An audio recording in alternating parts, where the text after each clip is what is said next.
سلامت باشین. در آخر از طرف مظفر جان بچه پای مریم خواهش که یک سرود غریبی با شب بخیر برای مسافرای همه دیگه کپروباشی، شخصا برای بچه‌هایی که در کراسنودر مسافرن یک سرود غریبی میخونیم. ما در خدمت شما، سرودهای ما پای انداز شما. بعدی سرودی غریبی توی شبکه ما رجب مراجع مبارک شود. خوش آمدید نور دیدن تاج سر. همین سرود مفید طلب شیرشماری شیر بچه‌های مسافری کراسنودر.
سرود برای شما، شب بخیر برای اکای نورعلی شما، برای اقل ما، برای تمام دوستان ما.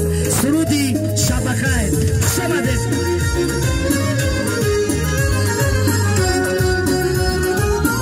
احمد قصه خوش آمدین. نماز بخستندی را جمعان جان.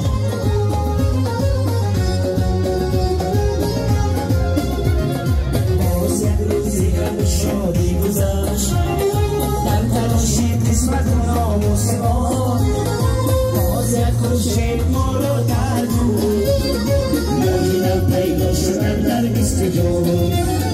باز یک خورشید ما را در بود، ماهی پیدا شدن در بیست جون. شب بخیر همنشین و شب بخیر، شب بخیر مولوی شو شب بخیر، شب بخیر رجب منو شب بخیر، شب بخیر حمزه یورو شب بخیر.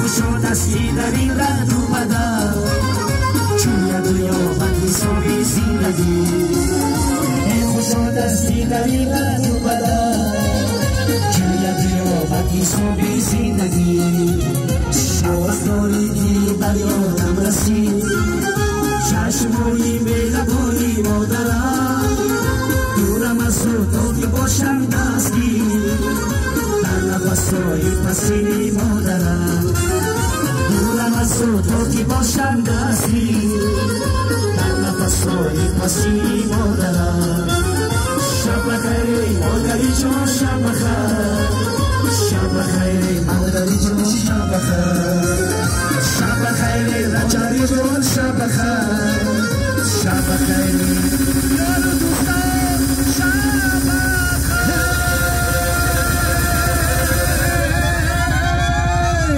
سلامت باشین زنده باشین گفتی مردم کوهستان توی کلام پگاه خوش آمدین نور در تاج سر ای اکای نورالشو خوشمندیم که های پایاندازی ما را دادیم برده مچیده مونین از نام ما زنده باشین خدا را جمع را جان خوشه پیر کنه همی خونه باز هم توی خانه شما خوش آمدین نور در تاج سر ای بندگان خدا